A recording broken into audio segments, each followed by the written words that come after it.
Peri engineering, arts and science, pharmacy, nursing மற்றும் physiotherapy கல்லூரிகள் சென்னை இந்தியாவில் சிறந்த உள்கட்டமைப்பு கொண்ட கல்லூரிகளில் ஒன்று.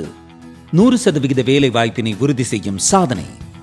ஆயிரக்கணக்கான பிற கல்லூரி மாணவர்களுக்கும் வேலை தந்த பெருமை. பெரி, எங்கள் கண்களில் உங்கள் கனவுகள்.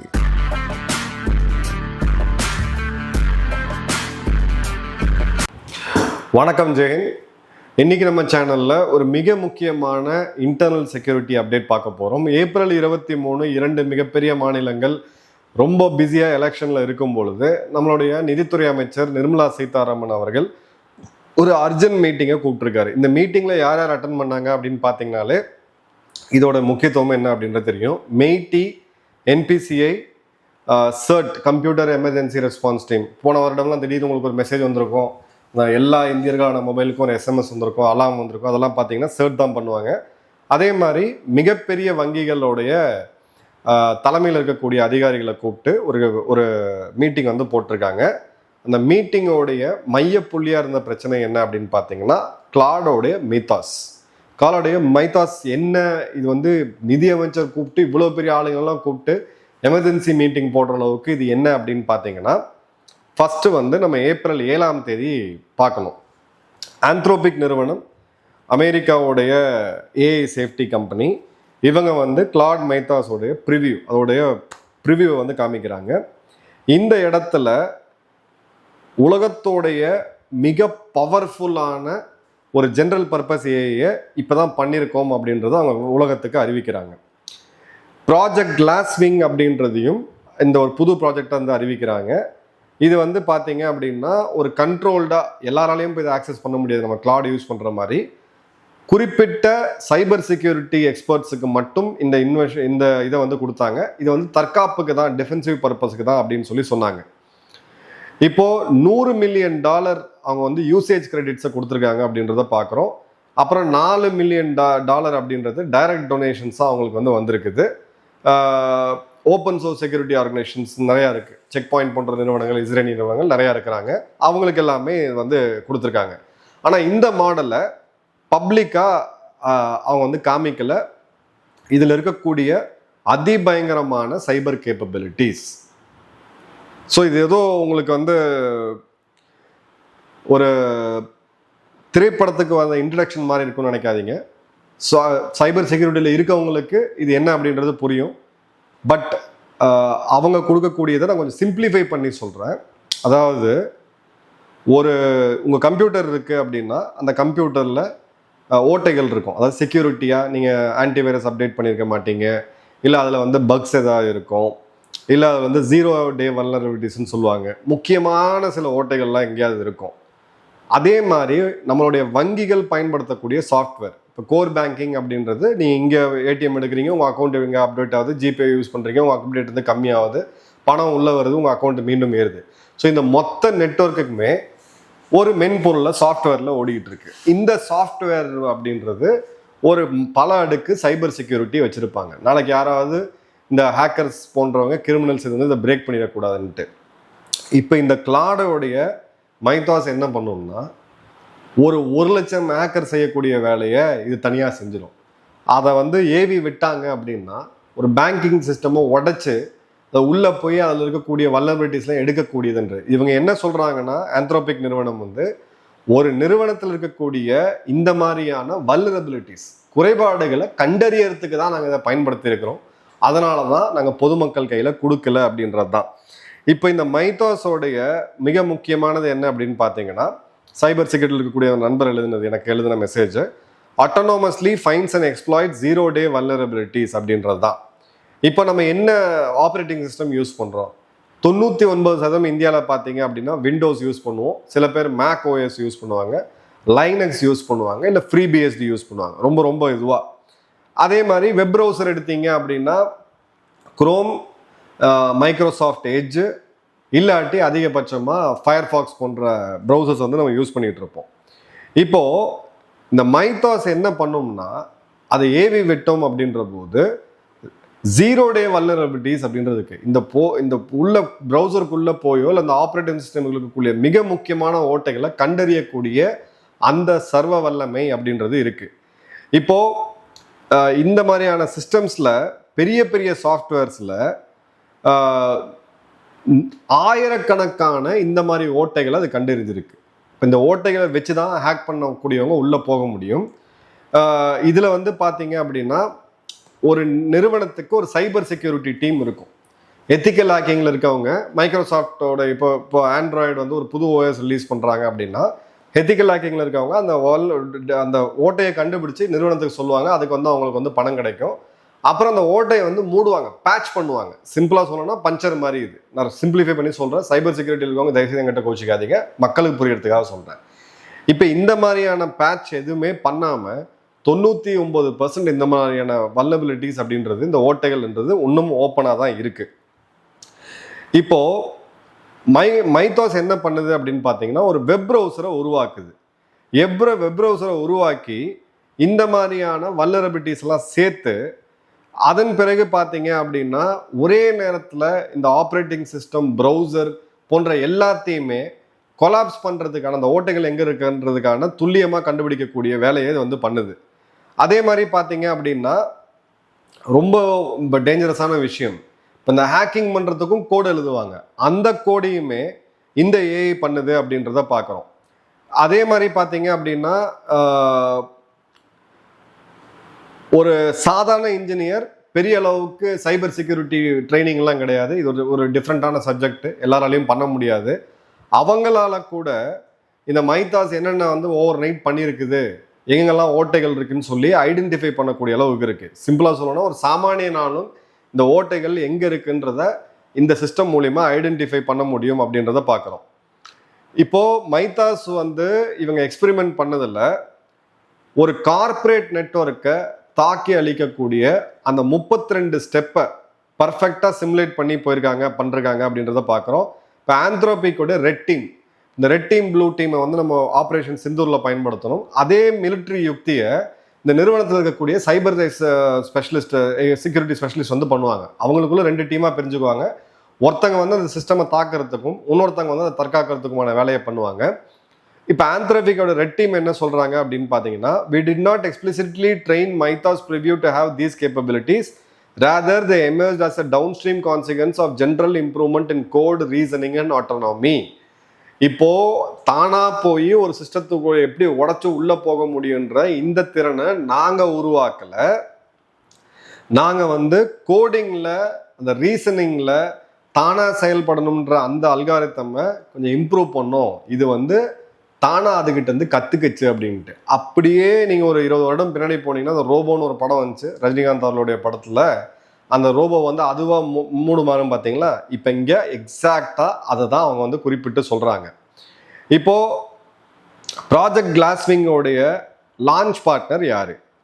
Amazon, Apple, Google, Microsoft, Nvidia, JP Morgan, Goldman Sachs, Citigroup, Morgan Stanley, BNY, CrowdStrike, almost நம்ம பயன்படுத்தக்கூடிய எல்லா இடத்துலையுமே வந்து இதை லான்ச் பண்ணுறாங்க அப்படின்றத பார்க்குறோம். இப்போ இதுக்கும் நிதியமைச்சர் நிர்மலா சீதாராமன் அவர்கள் வந்து இந்த எமர்ஜென்சி மீட்டிங்கும் என்ன சம்பந்தம் அப்படின்னு கேட்டிங்கன்னா, 16 நாள் இந்த அனௌன்ஸ்மெண்ட்டுக்கு பிறகு நிதித்துறை அமைச்சரும் மென்பொருள் ஐடி மினிஸ்டருமா இருக்கக்கூடிய அஸ்வினி வைஷ்ணவ், ஆர்பிஐயோடைய கவர்னர்ஸு, என்பிசிஐ, சர்ட்டோடைய தலைவர்கள், மெய்டி மற்றும் பப்ளிக் பிரைவேட் செக்டர் பேங்கோடைய டாப் பேங்கோடைய தலைவர்கள், அப்புறம் வந்து ஃபினான்ஸ் சர்வீஸ் செக்ரட்டரி நாகராஜு, இவங்க எல்லாருமே மீட் பண்ணுறாங்க.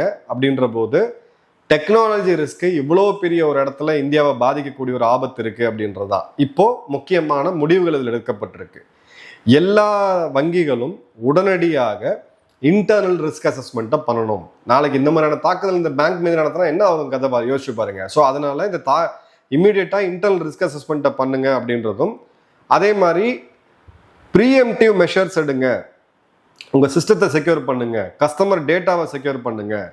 அதே மாதிரி ஒரு AI augmented cyber attack, AI பயன்படுத்தி நாளைக்கு ஒரு சைபர் தாக்குதல் நடத்தணும்னு நினச்சாங்கன்னா அதுல இருந்து நீங்கள் தற்காத்துக்கிறதுக்கு என்னென்னலாம் நடவடிக்கை எடுக்கணுமோ அதெல்லாம் எடுங்க அப்படின்றது சொல்லியிருக்காங்க. அதே மாதிரி பார்த்தீங்க அப்படின்னா இப்போ இப்போ ஃபினான்ஸ் சர்வீசஸ் செக்ரட்டரி நாகராஜு அவர்கள் என்ன சொல்லியிருக்காரு அப்படின்னு பார்த்தீங்கன்னா, இங்கே ஒரு வாய்ப்பாகவும் பார்க்குறாரு. இப்போ ஒரு பேங்கிங் சிஸ்டம்ல ஓட்டை இருக்கா இல்லையான்னு கண்டுபிடிக்கிறதுக்கு ஒரு சாஃப்ட்வேர் நிறுவனத்தை, சைபர் செக்யூரிட்டி நிறுவனத்தை அப்பாயின்ட் பண்ணுவாங்க. அவங்க போய் கண்டுபிடிச்சு சொல்லுவாங்க. ஆனால் இப்போ ஒரு பேங்க் வந்து ஆர்பிஐயால் ஃபினான்ஸ் மினிஸ்ட்ரியால் ரேட் பண்ணுது, கஸ்டமர் டேட்டா சேஃபாக இருக்கா, வங்கிகள் இந்த சிஸ்டம்ஸ் எல்லாம் கரெக்டாக இருக்கான்னு ஆடிட் பண்ணுவாங்க. அதுக்கு வந்து ஒரு கிரெடிட் ஸ்கோரிங் இருக்குது. இப்போது மைத்தாஸ் வந்து ஒரு இப்போ நம்ம கிரெடிட் ஸ்கோரிங்கை எப்படி பார்க்குறோம்? யூபிஐயில் பார்க்குறோம், ஜிஎஸ்டி ரெக்கார்டில் பார்க்குறோம். ஸோ உங்கள் பேரில் இருக்கக்கூடிய பேன் நம்பரோடைய ஒரு எக்ஸ்டென்ஷன் தான் உங்களுடைய ஜிஎஸ்டி நம்பர். ஸோ எவ்வளோ வர்த்தகம் நீங்கள் ஜிஎஸ்டியில் பண்ணியிருக்கீங்க, எவ்வளோ வர்த்தகம் நீங்கள் பேமெண்ட்டில் பண்ணியிருக்கீங்கன்றதை பொறுத்து உங்களுடைய கிரெடிட் ஸ்கோரை வந்து கவர்மெண்ட் வந்து இது பண்ணுவாங்க. இப்போது இந்த இடத்துல ஒரு வாய்ப்பு இருக்குது. மைத்தாஸ் வரும்போது ஒரு ஆல்டர்னேட்டிவ் கிரெடிட் ஸ்கோரிங்குமே நம்மளால் பண்ண முடியும் அப்படின்னு சொல்லி பார்க்குறாங்க.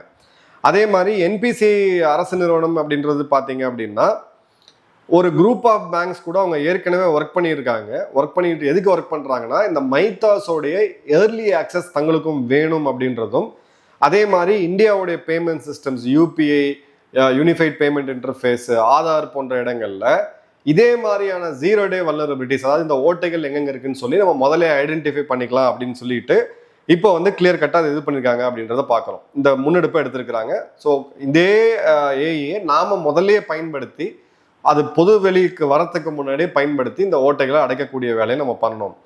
அதே மாதிரி பார்த்தீங்க அப்படின்னா ஆர்பிஐ தான் இப்போ பேங்கோடைய controller, central bank banker of the பேங்க்ஸ்ன்னு சொல்லுவாங்க. இவங்க வந்து இப்போ ஒரு கைட்லைன்ஸை கொடுக்க ஆரம்பிச்சிட்டாங்க. இந்த பேங்க்குகள் ட்ரெடிஷ்னலாக சாஃப்ட்வேர் நிறுவனங்களை தாண்டி அட்வான்ஸ்டு ஏஐ மாடலை பயன்படுத்தி எப்படி இப்போ இந்த ஃபியூச்சர் ரிஸ்கெல்லாம் சமாளிக்கிறது அப்படின்னு சொல்லிட்டு நம்ம பார்க்குறோம்.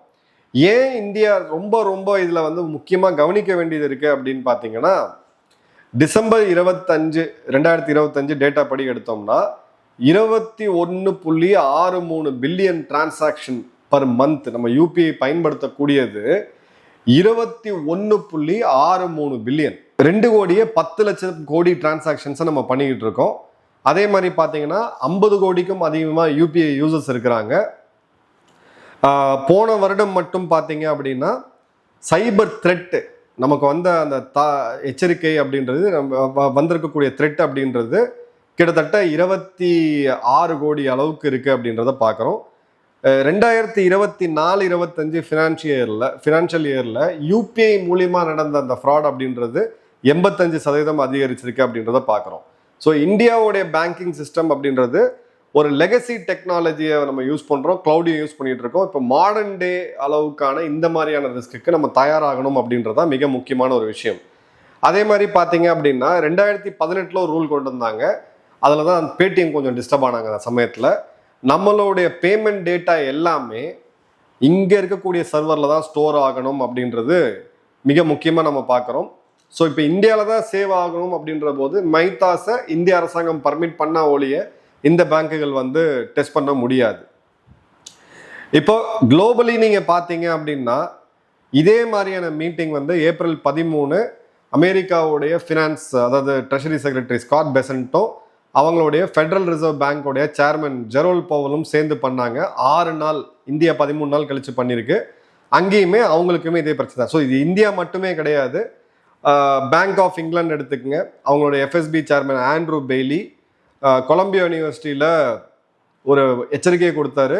மைத்தாஸ் could crack the whole cyber risk world open.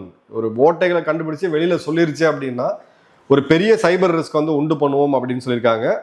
அதே மாதிரி பார்த்தீங்க அப்படின்னா யூகேவோட ஏஐ செக்யூரிட்டி இன்ஸ்டியூட் வந்து அவங்க என்ன சொல்கிறாங்கன்னா, மைத்தாஸ் வந்து உலகத்திலேயே ஒரு சைபர் அஃபென்சிவ் தாக்குதல், சைபர் தாக்குதல் நடத்துறதுக்கான மனிதர்கள் இல்லாத மாடலில் இதுவரை ரொம்ப வீரியம் கொண்ட ஒரு மாடலாக இதை தான் அவங்க பார்க்குறாங்க.